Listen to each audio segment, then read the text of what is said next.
오늘 마땅히 행할 길 다섯 번째. 원래 시리즈 설교로 다섯 번째를 잘 안 넘기는데 제가 아마 성덕교회 부임한 이후로 제일 오래 하는 것 아닌가 시리즈로 그런 생각을 해봅니다. 그래서 이전에 했던 거 쭉 한번 읽어보고 그 다음에 오늘 할 말씀을 같이 나눠보고자 합니다. 자, 첫 번째 우리 같이 읽어볼까요? 당신의 자녀들을 욕구대로 살도록 그냥 방관하지 말고 마땅히 가야 할 길을 가르치라. 하나님의 말씀을 가르치라 라고 맨 처음 시간 말씀을 나눴습니다. 두 번째, 부드러움과 애정과 인내를 가지고 여러분의 자녀를 가르쳐라. 이 부드러움, 애정, 인내라는 게 부모에게 있어야 될 가장 중요한 덕성이다라는 걸 말씀을 드렸습니다. 세 번째, 자녀들은 당신에게서 굉장히 많이 의존하고 있다는 사실을 기억하라. 예, 아이들은 부모만, 적극적으로 부모만 바라봅니다. 그 시각이 가장 중요해요. 그래서 부모는 가장 큰 선생이고 가장 존경할 대상이고 가장 사랑할 대상이기 때문에 자녀들에게 있어서 부모의 위치가 가장 의존적인 자리에 부모가 있다. 다른 사람 보지 않습니다. 자녀들은 오직 부모만 바라봅니다. 네 번째, 영혼을 가장 중요하게 생각하는 태도로 당신의 자녀를 뭐가 가장 중요해? 영혼이에요. 영혼 잃어버린 사람은 이 세상의 것, 육신의 것 아무리 다 가져도 소용없다. 성경은 말하고 있어요. 영혼의 가치. 세상의 가치 중에 가장 중요한 것은 영혼의 가치. 우리 교회 제일 허름하게 보이고 제일 가난한 그 사람도 그 영혼의 가치. 우리는 그 영혼의 가치를 존귀 여기고 감사하고 교제할 수 있다면 그 사람이 진짜 하나님의 사람. 이것을 아이에게 가르칠 때 그 사람이야말로 진정한 하나님의 사람. 다섯 번째, 성경을 당신의 자녀에게 가르치라. 성경 읽기, 성경의 질문, 아이들에게 가장 하나님이 말씀하시는 말씀이 성경에 기록되어 있잖아요. 그러니까 성경을 우리의 자녀에게 가르쳐야 돼요. 근데 앞에만 하는 거 말고 창세기부터 해서 언제까지? 계시록까지 쭉 그냥 한번 읽어보는 거예요. 계속 우리가 다 이해하지 못하지만 가르치는 거예요. 여섯 번째, 기도를 가르쳐야 돼요. 기도하지 않는 부모가 기도 잘하는 자녀로 자라킬 수 없습니다. 부모가 평상시에 기도해야 자녀들이 그 기도의 모습을 보고 배우는 것이죠. 그러니까 기도를 가르치기 전에 내가 기도하는 사람이 되어야 자녀에게 기도를 가르칠 수 있습니다. 일곱 번째, 예배 생활을 충실히 아이들에게 보이고 가르치라. 중요한 말이에요. 이게 계속 반복되고 있다는 걸 여러분이 아실 겁니다. 보이고 가르치라. 예배 생활 자꾸 빠지면서 너 신앙생활 잘해라. 이거 말이 안 되는 거죠. 부모들이 자녀들에게 부모가 TV 보면서 너는 공부해 이렇게 하면 아이들은 절대 공부 안 합니다. 부모가 책을 읽고 있으면 자연히 그냥 아이들은 그냥 붙들게 되어 있습니다. 그걸 말을 한다고 해서 되는 게 아니에요. 아빠가 뭘 하고 있구나. 아이들은 의존적이라서 보고 배우는 거예요. 그게 가장 중요한 거죠. 예배 생활 마찬가지입니다. 하나님 앞에 예배 드리는 것을 제일 우선순위로 아버지 엄마가 생각한다는 것을 아이들이 알게끔 가르치는 것 가장 중요한 신앙의 첫 번째 교육입니다. 여덟 번째,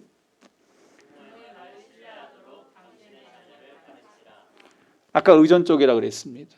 그 의존적인 아이들은 부모의 말을 신뢰합니다. 여러분이 자녀를 가르칠 때 이 신뢰라는 이 트러스트가 깨지지 않도록 부모는 가장 아이들에게 신뢰해야 돼서 우리 아버지는 날 속인 적이 없어. 우리 엄마는 나를 속인 적이 없어. 우리 엄마는 나에게 거짓말한 적이 없어. 여러분 이게 얼마나 중요한 교육인지 모릅니다. 이제 아홉 번째, 순종의 습관을 자녀에게 가르치라. 같이 읽어보겠습니다. 시작. 예, 순종하지 않는 자녀는 성경에 보면 돌에 맞아 죽어요. 부모에 대해서 함부로 하는 자식들은 순종하지 않는 자녀들입니다. 그러니까 순종하는 것을 가르쳐야 되는 것입니다. 저 여러분, 이 세상에 가정이 무너지고 교권이 무너지고 또 모든 권위들이 다 지금 무너지고 있는 세대 속에서, 그러니까 가정이 무너져요. 학교가 무너져요. 뭐가 서겠습니까? 성경은 질서의 하나님, 가정이 세워지고 교회가 세워지고 학교가 세워지고 원리를 이야기했습니다. 여러분, 부모 간의 이 권위, 순종에 대한 것을 잘 가르치셔야 됩니다. 부모, 자식 간의 이것은 남편과 아내 사이에서도 질서의 하나님 앞에 하나님이 남편을 머리로 세우신 이유를 설명하고 있습니다. 그걸 자녀들이 다 보는 거예요. 아, 우리 엄마가 우리 아빠를 어떻게 하는지. 아브라함이 사라를 향해서, 사라가 아브라함을 향해서, 성경은 이렇게 얘기합니다. 사라가 아브라함을 향해서 이렇게 얘기해요. 나의 주, 나의 주인이라고 얘기해요. 그러니까 아내는 남편을 향해서 하나님이 나의 주인으로 내 남편을 세웠다. 아, 이렇게만 얘기하면 구약의 말씀을 딱 들으면서 여자분들이 탁 거부 반응이 탁 올라오죠. 근데 에베소서에 뭐라 그래? 남편들은 아내에 대하여 어떻게 하라고 했는지 6장에 얘기하고 있습니다. 상대방의 그 모든 것에서는 부부는 똑같아요. 그러나 질서의 하나님이 남자를 먼저 세우시고 하와를 그 다음에 만드셨던 것처럼 질서를 지키라고 말하고 있는 거예요. 그러니까 많은 사람들이 이상하게 생각하는데요. 성경을 잘 몰라서 그래요.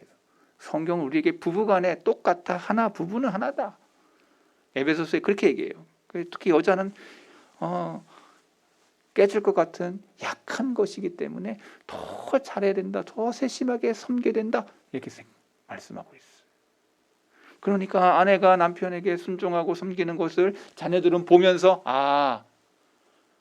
질서의 하나님의 그 가정의 교리가 우리 아이들이 보면서도 남성성, 여성성을 바라보면서 아빠, 엄마를가 신앙을 갖는 그것을 보게 되면서 깨닫게 되는 거예요. 그러면서 그 자녀들이 여자이면 현모양처의 엄마를 바라보면서 아버지를 섬기는 그 모습을 속에서 질서의 그 놀라운 능력을 보고 배우는 것이에요.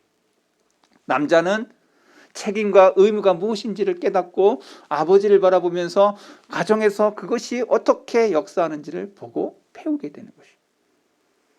여러분, 되게 중요합니다.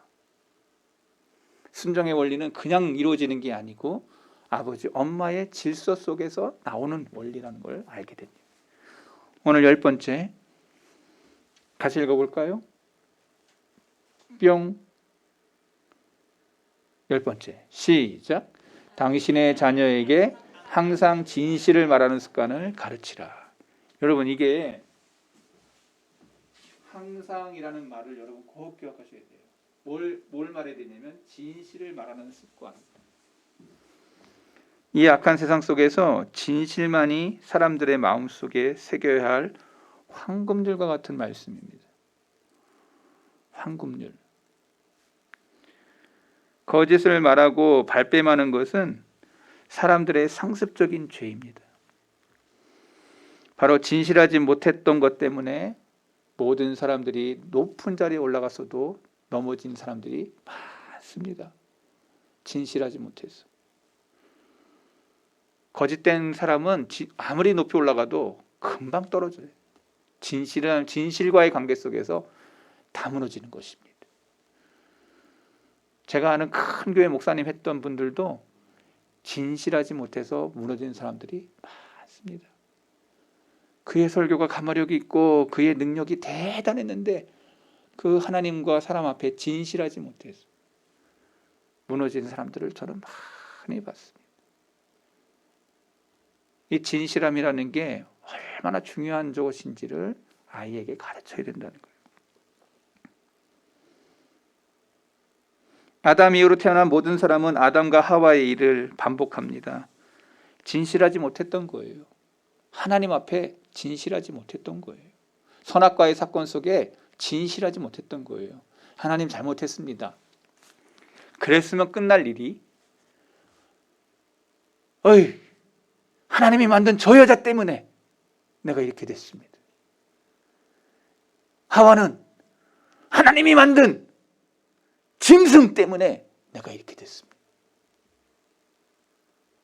진실하지 않았어요. 한번 따라하겠습니다. 죄송합니다. 미안합니다. 저의 잘못입니다. 여러분, 이렇게 말하면 모든 게 끝날 것을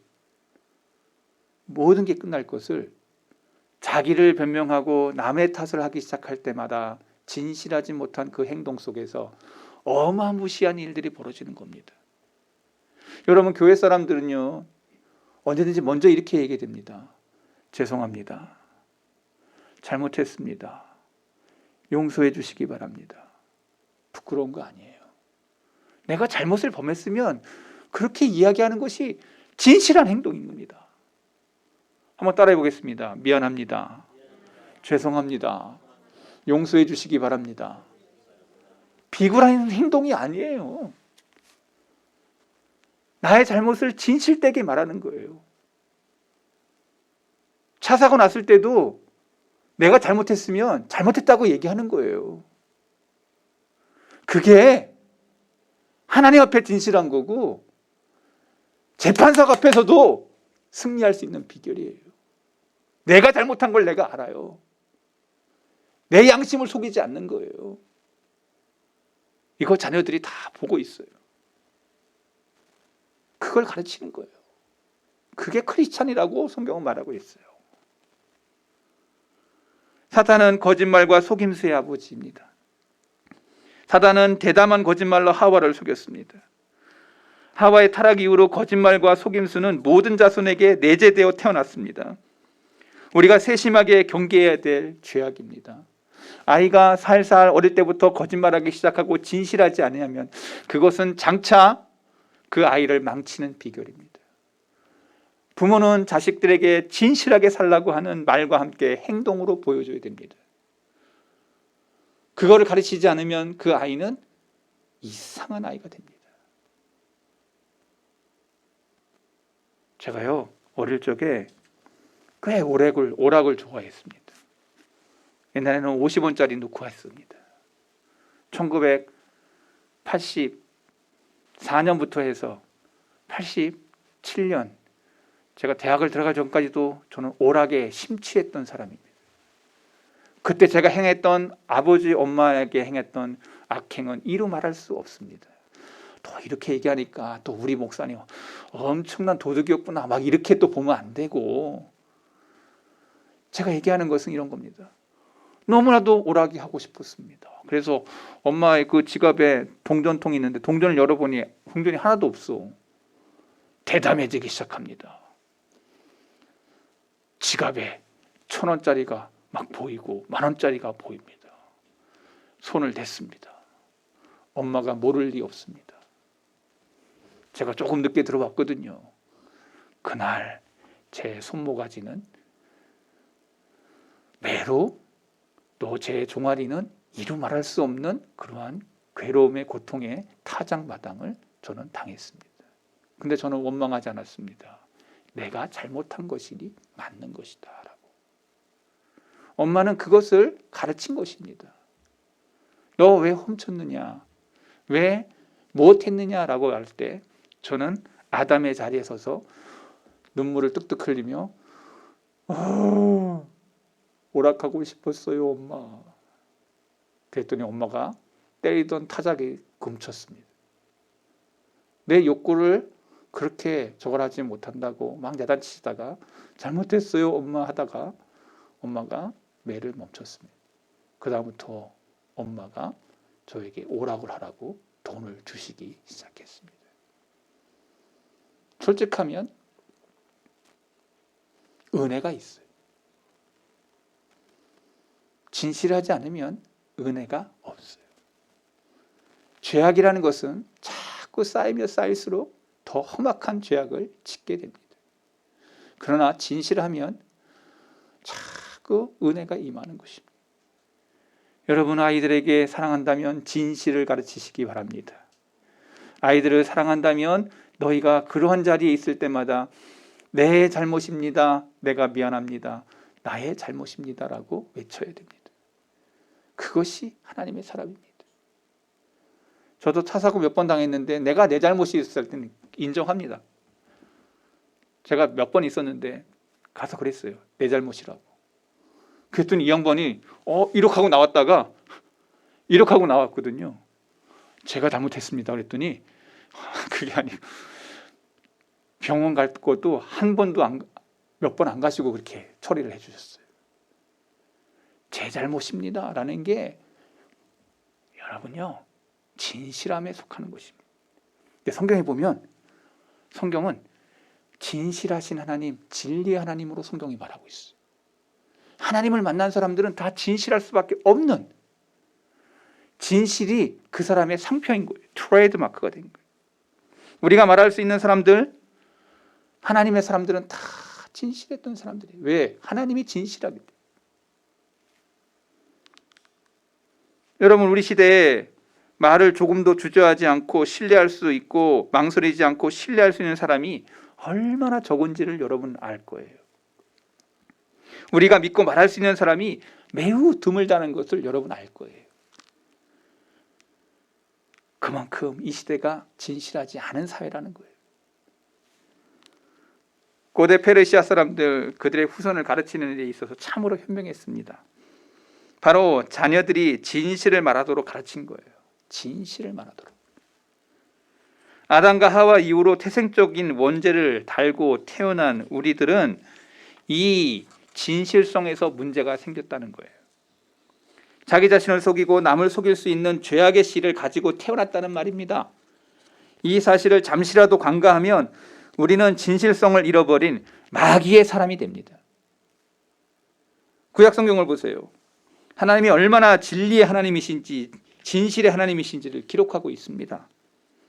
진리는 하나님의 특성 중에서 지극히 중요한 특징입니다. 그래서 하나님의 말씀을 믿는 사람은 진실할 수밖에 없습니다. 그 사람이 진실을 빼먹으면 그 사람 하나님의 사람 아닌 거예요. 하나님을 믿는다면 하나님의 속성인 진실이 따라와야 되는 거예요. 우리가 주님을 믿는다면 주님의 속성인 진실함이 우리의 삶의 이정표가 되어야 되는 겁니다. 그 사람은 진실해. 그 사람의 말을 믿을 수 있어. 그 사람은 팥을 콩으로, 콩을 팥으로. 요새는요, 언제든지 사람을 속이려고 하는 시대에 살고 있는 것 같습니다. 진실이 뭔지 파헤쳐지기가 얼마나 어려운지 세상 재판 속에서 진실이 다 감춰진 것처럼 보입니다. 그러나 성경은 말합니다. 세상 재판이 아무리 불의하더라도 하나님의 심판은 불의하지 않으며, 세상이 그렇게 악하고 폐역한 세대에 있어도 하나님의 심판은 정확할 것이라고. 우리가 진실하신 하나님 앞에 설 겁니다. 자녀들에게 언제 어디서든지 이러한 진리에 미치지 못하는 거짓이고 회피며 자기 변명이며 과장, 이러한 것은 잘못된 것이다, 그 길을 피해야 한다고 가르쳐야 됩니다. 어떤 상황이든지 솔직한 사람이 되도록 가르쳐야 됩니다. 아무리 많은 희생이 치르더라도 진실을 말하는 사람이 돼야 됩니다. 그것을 자녀에게 가르치라는 거예요. 자녀에게 진실을 말하도록 가르치는 것은 자녀들에게 이 세상에서 자녀들의 인격을 위해서뿐만 아니라 자녀의 안전과 도움을 위해서, 그 진실함이 진짜 안전한 것이고 그 진실함이 하나님의 도움을 받는 자리에 서게 된다는 것. 여러분, 진실은요, 이기게 돼 있어요. 한번 따라하겠습니다. 진실은 이깁니다. 다 드러나요. 거짓이 이긴 적이 없어요. 성경은. 세상은 거짓이 이긴 것처럼 보여요. 그러나 마지막에 보이잖아. 마지막에 그 진실이 다 드러나잖아. 하나님 앞에 진실이 가리워진 적이 없어요. 진실을 말하는 것은 무엇인가를 숨기려는 습관을 막아주는 것입니다. 무엇인가 숨기려는 그 습관은 매우 좋지 않은 습관이며 그 습관은 불행으로 나아가는 첫 단추입니다. 부모가 어린 시절 자녀를 어떻게 가르치느냐에 따라서 자녀가 개방적이고 솔직한 성품을 가지는 자가 나타난다는 거예요. 그런데 어릴 적에 그 진실을 가르치지 않으면 아이가 비개방적이 되며 솔직하기보다는 음흉한 사람이 됩니다. 솔직한 것 가장 좋은 것입니다. 그 사람의 그 마음이 투명하게 보여줘야 돼요. 물길을 보면은 여러분 이거 아세요? 청청한 그 물속이 다 보이는 그곳에는요 깨끗한 고기가 삽니다. 근데 더럽고 아주 그냥 보여지지 않는 혼탁한 그런 물에는요 더러운 고기들만 삽니다. 그렇게 세상도 마찬가지예요. 세상도 마찬가지예요. 우리는 하나님의 사람들로서 깨끗한 사람이라고 성경은 말하고 있습니다. 그래서 하나님의 사람이 세상의 그곳에 가면은 핍박받고 환난받게 되어 있어. 티가 나거든. 여러분 하나님의 사람 롯이 어떻게 갔습니까? 소돔과 고모라 가서 어떤 일을 당합니까? 그가 원해서 갔던 길이에요. 아브라함은 그것을 바라보고 있지 않습니까? 내가 영적으로 어두워졌을 때 그러한 일이 비일비재하게 일어나는 거예요. 나는 깨끗하고 나는 하나님 앞에 가까우니 나는 그 사람들과 가까이 하지 않을 거야. 나는 나만 잘 지키면 돼 하면서 그러한 세속의 것을 발을 뒹군다면 여러분 롯과 같은 인생이 펼쳐지는 거예요. 성경이 그걸 말하고 있잖아요. 그러니 절제하는 게 얼마나 중요하냐. 도리어 세상이 나를 바라보도록 여러분 그런 의식과 태도가 되게 중요합니다. 11번째로 마지막 같이 읽어볼까요?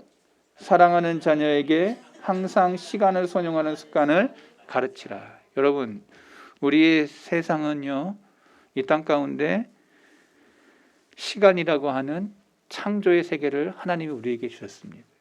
시간도 창조물이에요. 어거스틴의 시간 세계를 보면 영원이라는 세계가 있었고 시간이 여러분이 잘 아는 것처럼 시간이 창조돼요.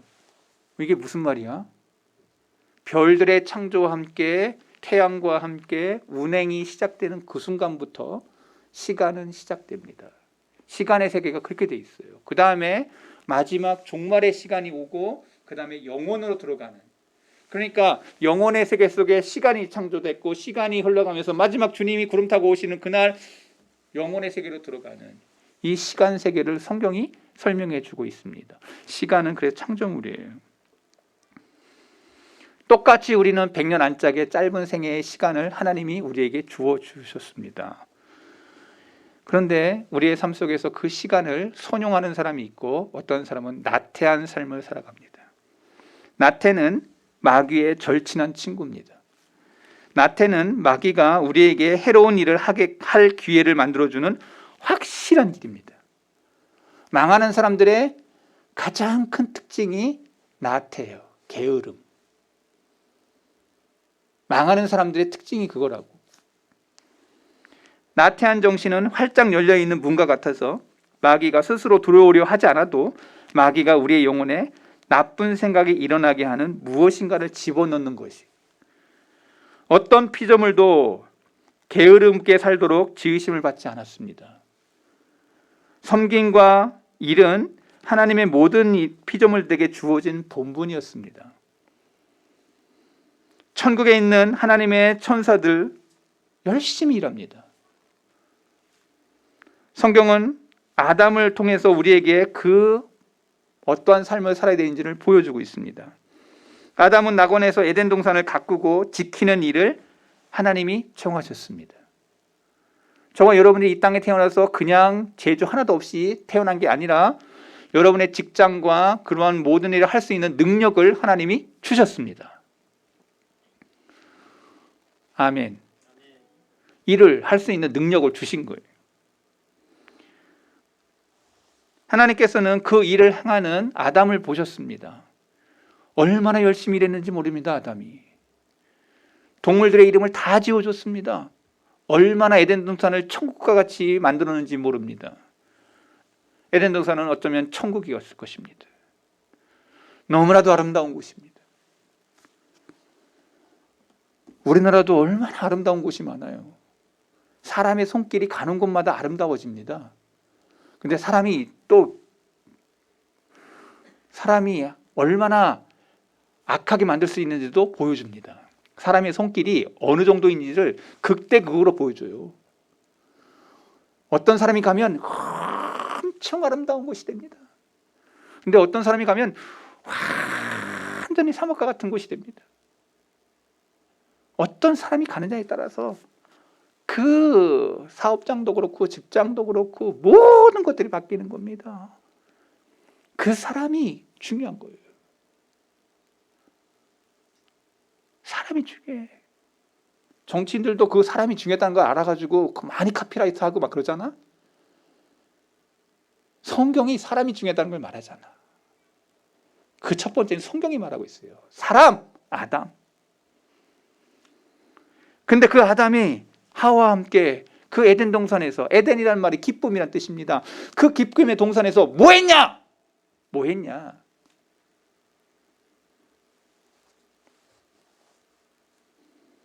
성경을 보면 요한계시록 4장 8절 성경에 보면은 네 생물이 나오는데 각각 6 날개를 가지고 그 안과 주위에는 눈들이 가득해서 그들이 밤낮, 자 보세요. 여기 아주 중요한 말이죠. 밤낮 쉬지 않고 이르기를 거룩하다. 여기 제가 눈여겨보고 싶은 것은 밤낮 쉬지 않고 일하고 있어요. 네 생물이 마지막 때에 이 네 생물이 이제 활기를 치는데 밤낮 쉬지 않고 바로 그들이 구속하신 하나님께 드리는 찬송과 영광을 밤낮 쉬지 않고 노래하고 있어요. 우리는 우리의 어린 자녀들에게 부지런함과 열심을 가르쳐야 됩니다. 한번 따라하겠습니다. 부지런함과 열심을 가르쳐야 된다.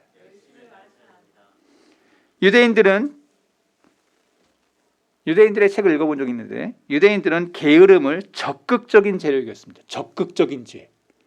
게으름을, 나태를 적극적인 죄로 적였어요.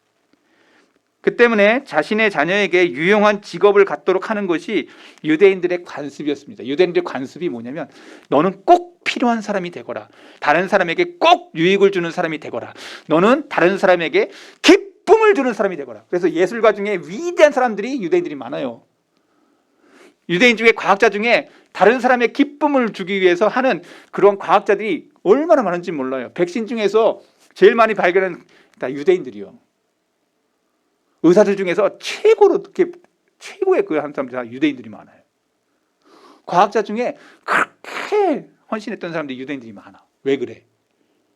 이걸 배웠어. 이거를 아이들에게 가르친 거야. 부지런함과 열심을. 유대인의 생각이 옳습니다. 근데 이거를 또 못 따라가지 못하는 한국인이 있죠. 한국인 끝까지 가죠. 진짜 한국인들 대단합니다. 그 매운 고추장에 고추를 찍어서 먹는 민족이 한국 사람들이에요. 독해도 그 유대인들이 손들어 한국 사람 인정. 저 여러분 얼마나 독한지 몰라요. 저는 우리 아들 군대 가서 이렇게 화생방 하고 이렇게 할 때 거기 가서 다 막 이렇게 화생방 하면서도 이렇게 군가를 부르고 막 했다는데 우리 애는 안 들어갔다고 그래가지고 모르겠습니다. 독해도 한국 사람들은 독하다. 제가 얘기하고 싶은 게 있습니다. 그 열심, 그 부지런함, 그것이 세계를 뒤집게 하는 요인이 되었다. 여러분 성경을 보세요. 에스겔 16장 49절. 내 아우 소돔의 죄악은 이러하니 그와 그의 딸들에게, 잘 보세요, 교만함과 음식물의 풍족함과 태평함이 있음이며 또 그가 가난하고 궁핍한 자를 도와주지 아니하며. 여러분 이런 사람들이 뭐냐면 게으름이라고 하는 이 소돔이 거만하고 가증한 일을 행하도록 부추겼어요. 게으름이 이렇게 교만하게 하고 풍족함과 태평함으로 자기를 드러냈던 민족이 소돔이에요. 성경은 그것을 이야기하고 있어요. 게으름이, 여러분들 성경을 보면 우리아의 아내에 대한 다윗의 무시무시한 제약이 어디서부터 시작되냐면 다윗의 게으름부터 시작된다는 것을 성경은 노출하고 있어요. 뭐예요? 그게 성경에 어떻게 써 있어? 사무엘하 11장을 보시기 바랍니다. 요압이 암몬에 대항하는 전쟁이 심해졌을 때, 사무엘하 11장 1절. 자, 여기 다윗이 노출됩니다. 같이 읽어보게요.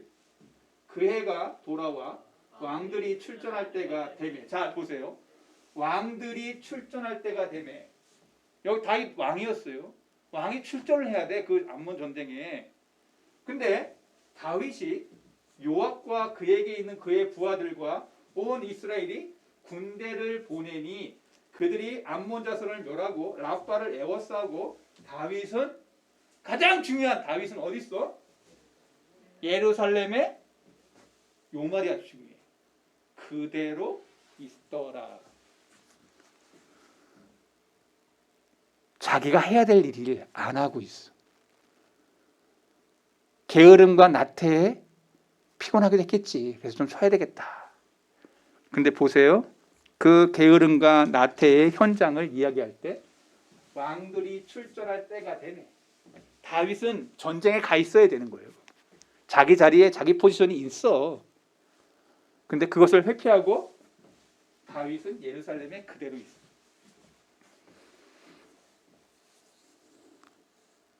다윗이 예루살렘에 그대로 있더라라는 말을 여러분 유념하셔야 됩니다. 다윗은 예루살렘에 그대로 남아있게 한 것은 게으름, 나태함. 게으름 때문에 다윗은 밧세바를 받습니다. 그 이후로 사무엘하 11장 1절 이후로 나오는 그 모든 이야기의 첫 번째가 자기의 포지션을 벗어버리고 나태함과 게으름으로 나아갔을 때 그 다음 이후로 죄를 범하는 일들이 벌어졌다는 거예요.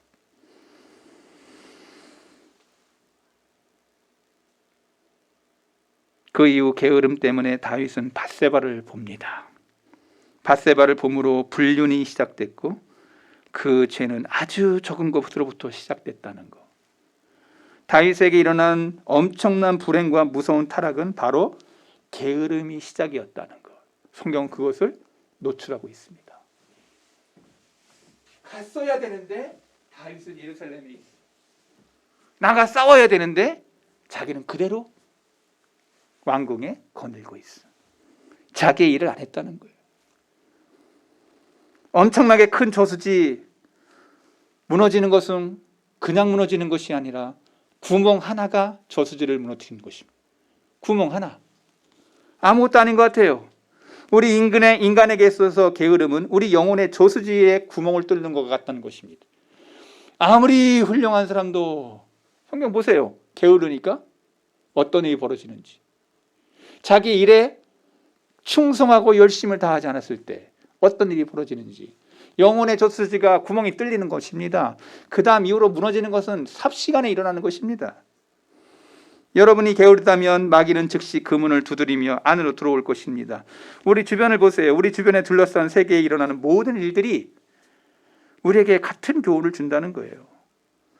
고여있는 물은 썩고 오염되지만 흐르는 물은 항상 맑고 깨끗합니다. 흐르는 물. 여러분의 가정에 차가 다 있을 거예요.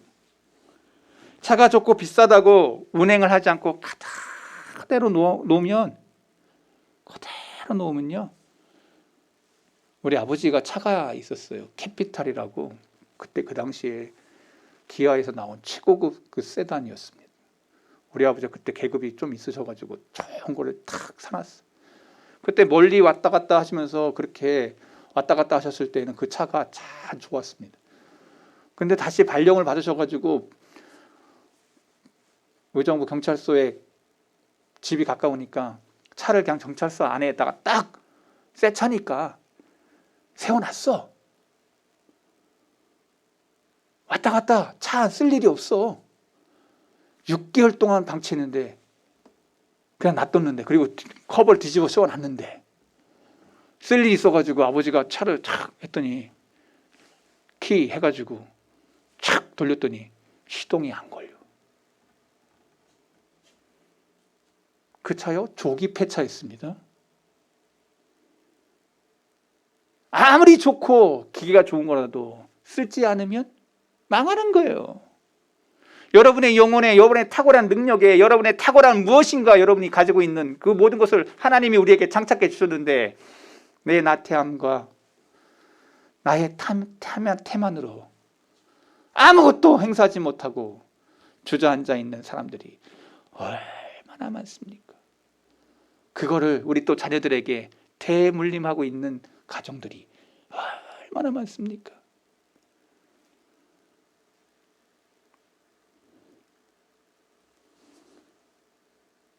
차가 좋다고 비싸다고 운행을 하지 않으면 금방 망가지고, 기계를 작동하지 않는 것은 그 기계를 망치는 일이고, 우리의 건강한 신체를 가졌는데 그 건강을 유지하기 위해서 몸을 단련하지 않으면 그 몸은 다 망가지는 것이고 금방 망가집니다.